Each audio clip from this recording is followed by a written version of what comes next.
Hey everyone, welcome to Dave's Bonsai. On today's episode, a Christmas walk.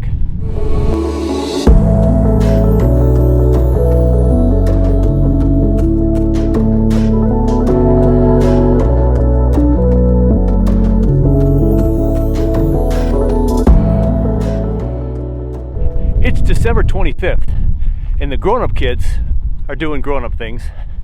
My younger stepkids are with their dad, and my wife is taking a long winter's nap. And so I have a couple of hours, and I haven't gone out for an outside walk in a long time. So we're walking the trails in my neighborhood, and we're going to take a peek at some of the trees that I see when I take my walks. One of my favorite parts of the walk is when I come across the larch trees by the pond at the top of the first hill from my house. And usually in Minnesota, when we're up at the northern shore area, northern Minnesota, central Minnesota, when you see larches in the bogs, they grow tall and skinny because of the stressful swamp growth that they have. So there's a larch, wide from the top all the way down to the bottom for the most part. Big, thick trunk in the middle.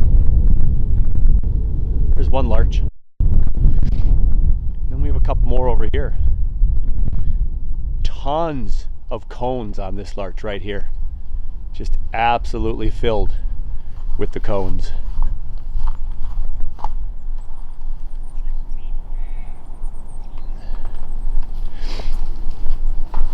And so a very unique larch tree with all the needles now gone for the winter, but not stick straight beanpole like we see up at the bogs.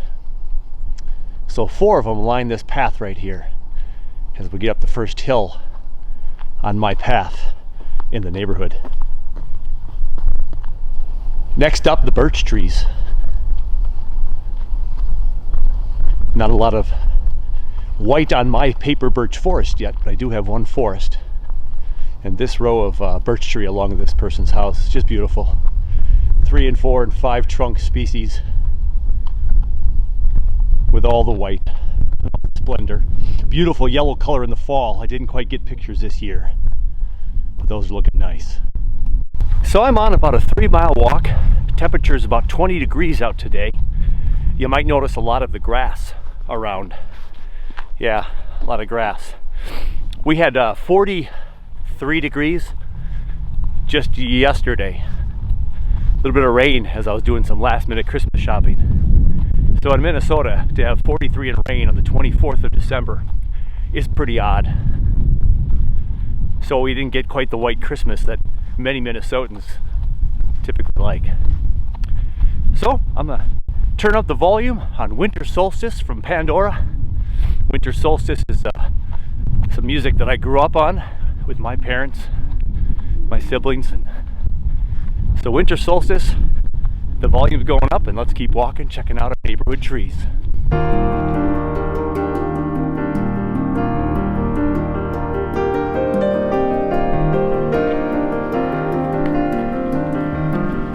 Walking through the neighborhood, there's several trees that I look at, think bonsai quite often. As I look for those trees to show you, let's see where we are with the bonsai pot tank. Let's check in on the progress. We're plugging away on the bonsai pot and fish tank contraption here. And what I was trying to figure out in this section here was that if our tubes come down, I need them to stop and not go all the way down to the ground.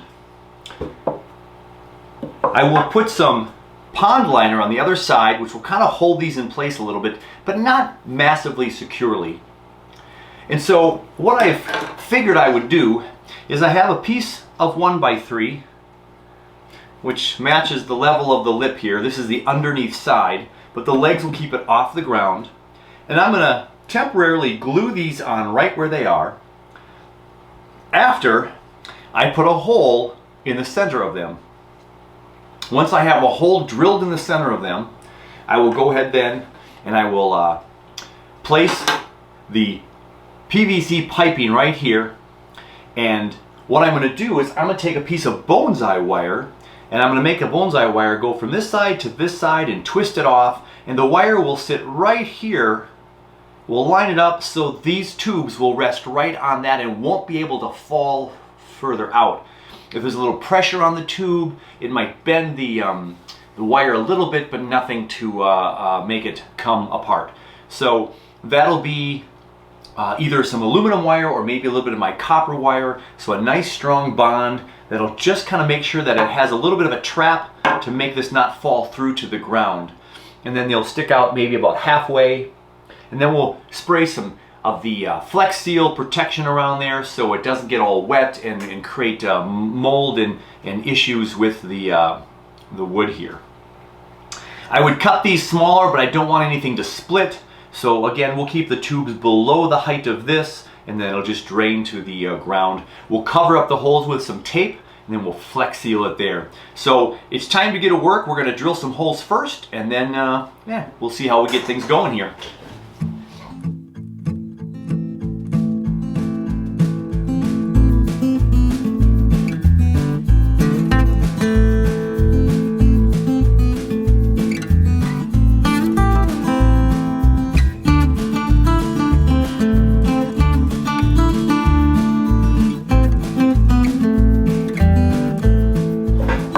So I've pre-drilled the holes that are about 2 inches from the bottom. So the pipe will just sit below that, and it'll sit right like this on the PVC pipe, and it won't allow it to go any further down. So once it's in place, I have it in the right spot, we'll be in good shape. So now what I'll have to do is I'll put some glue on the other side of these and have them about spaced where I want them to be spaced, and I can put this any way I need to. I can readjust these, and what we'll do is we'll just glue them into place so the wire is over the center of the hole as much as possible. And again, we can maneuver this as we need to. It's aluminum wire I decided to go with because it'll give me some flexibility in how I maneuver stuff. And then we'll find the perfect spot, and then we'll bend the wire so it can't go left or right anymore, and we should be in good shape to glue this down.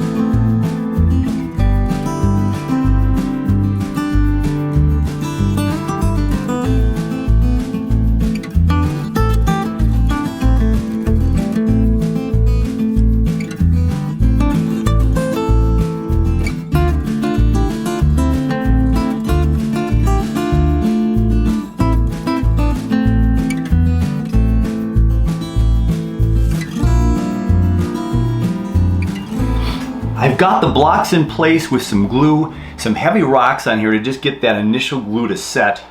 We've made sure the wire is going to be in front of the hole, so when the pipes come through, the pipes will come through and land on the Bonsai wire. Now the Bonsai wire is aluminum wire, so we can wiggle them left or right to make it to be the right fit. And so we're going to let this sit for a good 15 to 30 minutes here. And then I'm going to flip this over and have a flat piece of wood underneath so it has some real strength, because this is all flush now at this level. I'll get a piece of wood that can hold all of these in place once this glue is set for about 15 to 30. And then, so we'll flip it over on that, and then I'm going to actually put some screws from the bottom of the pot into these boards, just one per piece of wood, so it has some strength and stability. So these are all in place. We'll have to sit and wait and let this glue dry for a little while.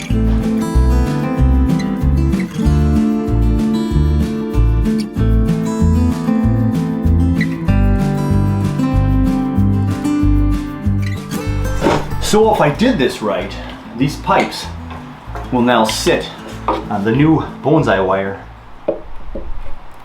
and not hit the table.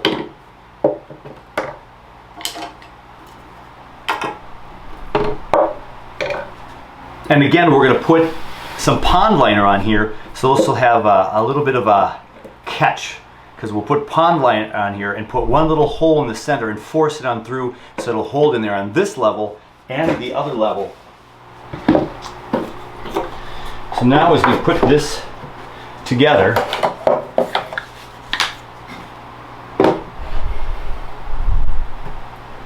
right there, and we put this through here. Oh, that one was too low.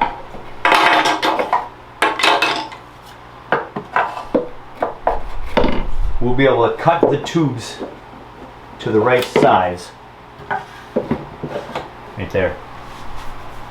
Nice. So we'll cut the tubes off so they just sit below the, again, we'll put a pond liner on this side and a pond liner on this side. And so it'll have that rubber to catch on there. And there'll be tubes all the way through. The only one that doesn't have a catch right now is this back one.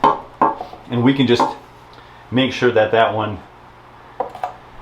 has enough pressure from the pond liner rubber tubing, or we'll figure out a way to finagle some bonsai wire at the bottom of that as well. And the reason why that one's not catching is this is the open area where there's going to be possibly some a bubbler pump in here, and the fish tank filter pump will be inside the tank, but then the pump for the little bubbler I'm going to have, which will create a little air bubbles in there, will go and sit in there. And so we'll make sure that that tubing goes down here somewhere and is supported by another wire. So we'll figure that out towards the end of that going on there. So as we go ahead and we try our glass,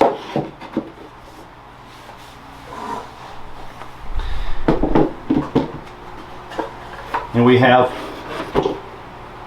our two structures ready to go into place with some tubes to hold them in there. It is time now to figure out how the pond liner is going to make all this stay together. We have the stop so the tubes don't go too far. We can cut these where we need to cut them. Make sure I have enough long enough ones. I have some that I think are just too short, like that one right there. Ooh, I think we went down about an inch too short for those to work out.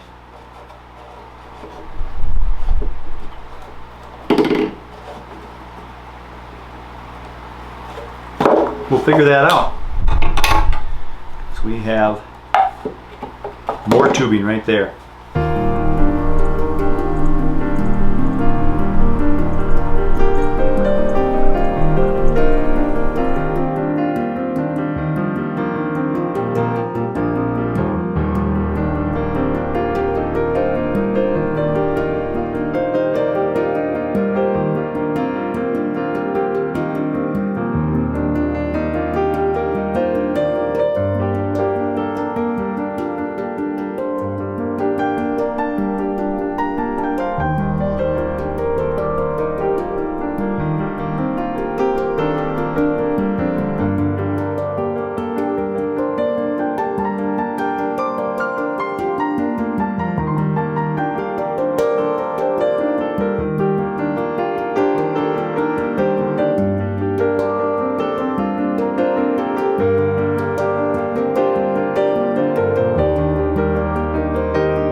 I hope you enjoyed the little interlude of photographs of some of the trees from the neighborhood.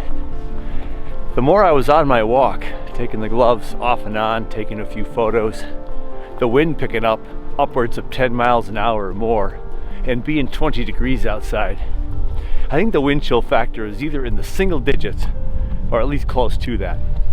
So my hands got a little cold, and for some reason, winter solstice in the ears kept going on and off and pausing and starting, and it was like talking to something. And so the walk was not quite as relaxing as I anticipated it being, but fun nonetheless, because you can never look at too many trees when you're a bonsai nut. So we're just about wrapping up the walk for the day. So I got a couple more trees I'll take a couple snaps at. We'll finish it up right across the street from my house, and then the big red pine at my house. So we'll get that in just a sec. Here's another one of the neighborhood larches. Real tall, very conical shape, this one. Not as bushy. Tons of cones on that one as well. Another favorite spot here. Tennis courts in the background. We go play tennis. The pond full of ducks in the summertime. The beautiful larch. All season long. Here's a maple tree that I took some pictures of a couple of falls ago. I'll show you those pictures in a moment. There it is in its winter glory. I love the bark on this one because it's got all the different colorations with the light colors and the darks. I'll show you those fall pictures next.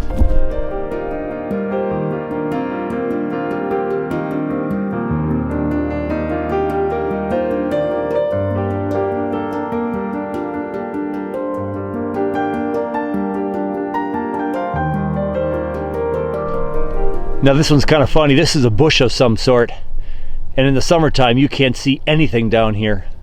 So of course in the wintertime with everything gone, it's kind of interesting. And somewhere in there lies a really cool gnarly Yarmadori, but it would be a really tough one to dig out. But that looks really cool. Some really cool movement in there, all kinds of trunks. I love this tree because of how solid it is all the way up. It's a maple tree. Splits up there nice. It's just a beautiful tree. Thick trunk. A couple of years ago, this tree died or was damaged up on top there. And as you can see, it sprouted out some new growth down low. So a prime example of a chop in the trees. Get new leaders, and we have a little tree. This tree right now would probably be 10-12 feet tall, but now it's only about 6-7 because it had to regrow a top and start all over again. So the last tree I want to show you today of the neighborhood is my neighbor's maple. They've trimmed this thing in the last couple of years and got rid of a lot of trunks in the midsection, lower third. But look at how big that broom style is. And look at all the trunks. Absolutely massive. It's one of my favorite trees in the neighborhood. It's right across our window. We have the red pine, which I've been trimming up to make it look a little more bonsai-like. We might as well finish the tour of the neighborhood in the yard. We'll check the garden. Milo's out. And look what I discovered the other day. Look at all the chew on the trees. I think the Minnesota forest is a done deal in the clock. That's the clock forest right there. A little frustrating that the critters got that, so I have to devise a new scheme for next year to get rid of all those pesky critter chews around the base of those deciduous trees. So we're here at the koi pond. So I was able to get a de-icer. So only about half the pond is staying frozen. It's gotten a little bit close to the metal de-icer there on the real cold nights. But the goldfish are just kind of sitting down there quietly at the bottom. Everything's looking pretty good at the pond. The upper pond is frozen, of course. And we've got one larch outside, protected from the wind. So inside the cold frame, we got the big maple there. Trees up at the top. Trees on the back top shelf. We watered it just a couple days ago. Got all the boxwoods back there. Some cotoneasters and willows. We got the black pussy willow there. The barberry. And let's see if we can see a temperature. 33 degrees is what I can see. 33 degrees. So the heater just kicked on. We got the power on. And we are doing okay in the cabin cold frame. Things are looking good. The plant room from the outside. So here is the hemlock. And I was waiting for the full winter to do a chop. So we're gonna come in here and chop it right down here in the next couple of weeks. And we'll keep all the bottom stuff. So we'll do that chop pretty soon. But it's been protected from the wind and hopefully doing okay. And that's all we have for today. For the tour anyway of the neighborhood. A few trees. My fingers are ready to fall off. The music keeps going on and off in my ears. It's time to go get warm and check up on that project some more. We'll see you inside. So next up is the pond liner and how we're gonna get the pond liner to wrap around here and maybe hold this thing in place better. I think I'm going to put one layer on the bottom that wraps up around here, and we can staple it on here in a couple of spots just to hold it, and then it won't move around as much.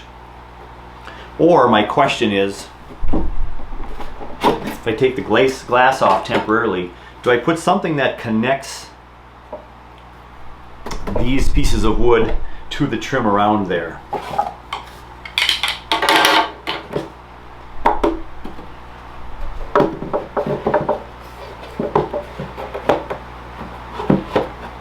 Nothing lies completely flat enough to put anything down, but I don't want to clog up any of here because this is all going to be water and fish tank parts. So I want that to go all the way down to the bottom if possible.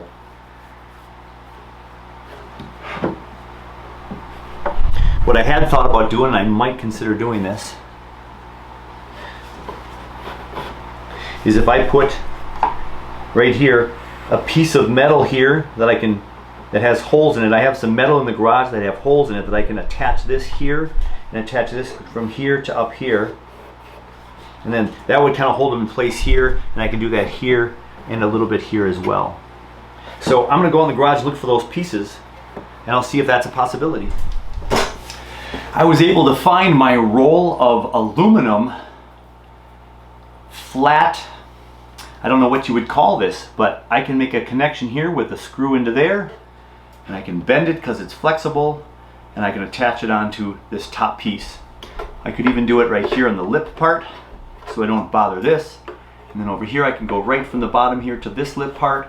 I can do that in the front as well. And then this would be connected and would move side by side. It wouldn't be a strong connection, but remember when we start putting rocks on here and we seal some of this in with the Flex Seal first and then some sealant with the fish tank and the glasses in place, rocks start to be built up on here. The weight of the rocks and the sealant is going to keep it all in place, but I want to make sure it doesn't jiggle around when I'm in the creative process. So I think we'll put a little bit of this on there. So we got to cut this up and we'll be good to go.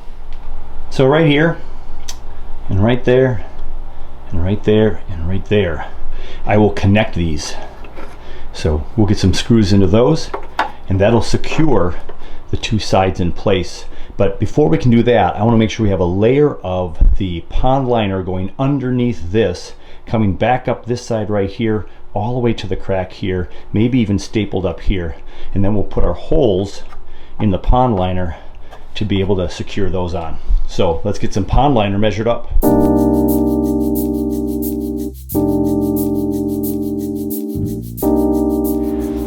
Again, the goal is to wrap the pond liner up through here when it's right to the edge of where it's supposed to be. I'm going to have to put my glass piece in there to make sure that isn't in the way.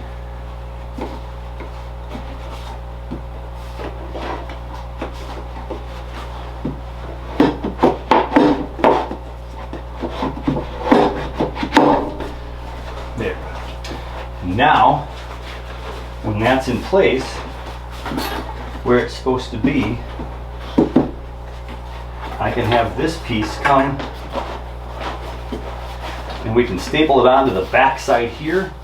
We can spray some Flex Seal on here and then just kind of almost like glue it with the Flex Seal and then staple it right there when we're done. We just have to make sure we have enough coming up on both sides to make that happen.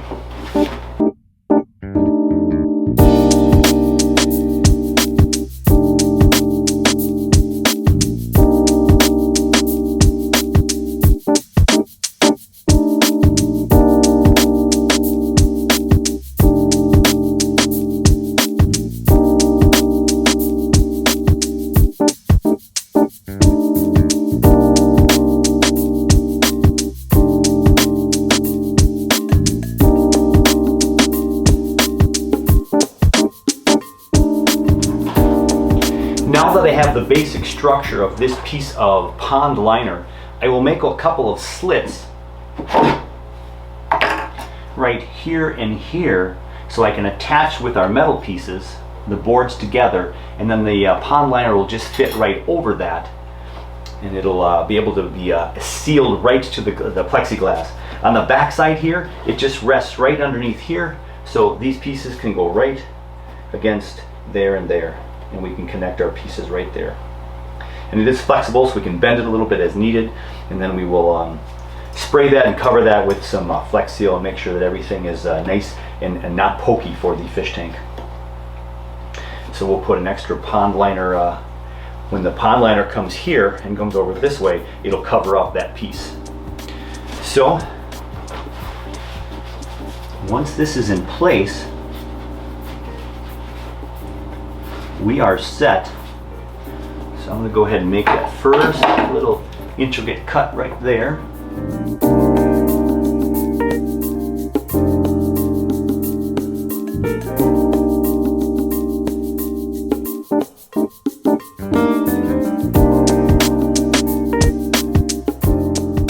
So my first intention here is to go ahead and put this right where it needs to be.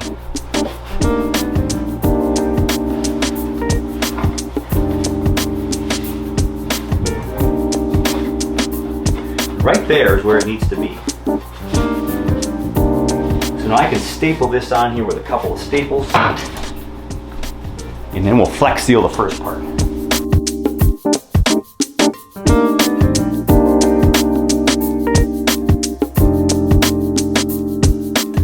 I put the first few staples right here just to hold the pond liner in place.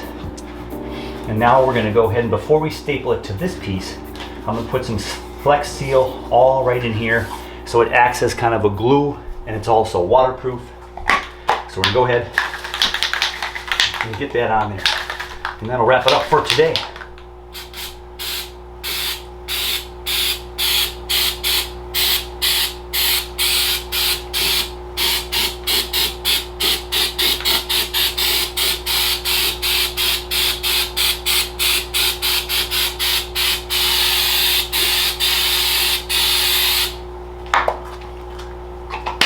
So we have it nice and thick. We want to lay this out as flat as possible. Like that and that.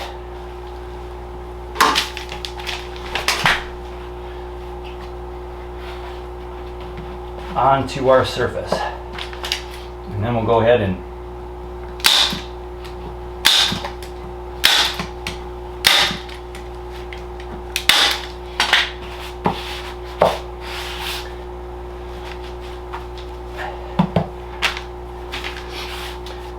so we stapled in the back, we stapled here, we have Flex Seal down below here.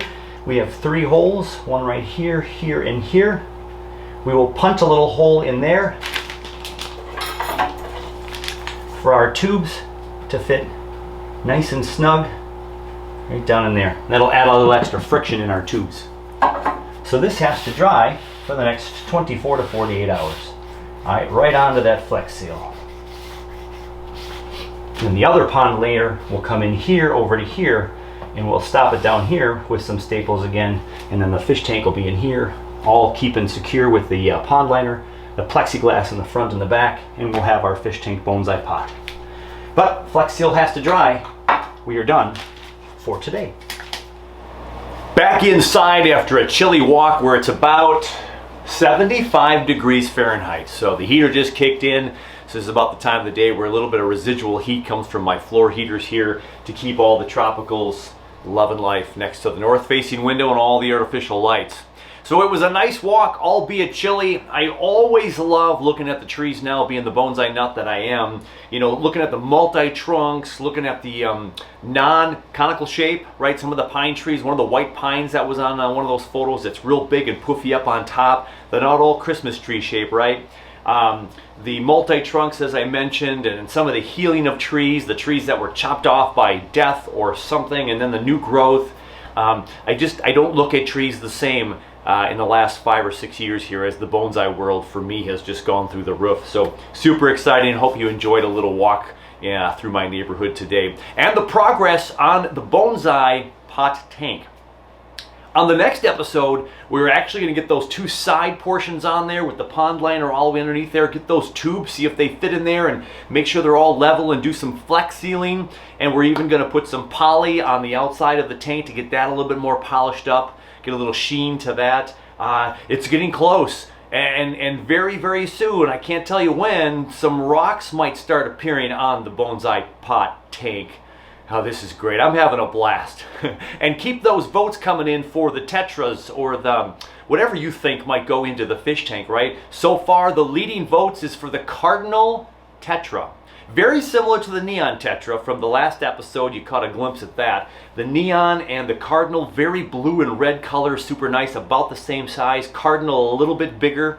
So says some of the folks that chimed in. And looking at my pet store, I don't have cardinals, I have the neon, so I'll have to maybe go and check out a couple other pet stores, see if I can find some cardinal tetras. So keep those votes coming in, and more stuff coming up just around the corner. Again, happy holidays to everybody. We're in the middle of Christmas and New Year's now, and super excited for the new year and all the things to come with the bonsai pot tank, which is right over here. Thanks for watching, everybody. Take care of you, take care of your bonsai, and we'll catch you very, very soon.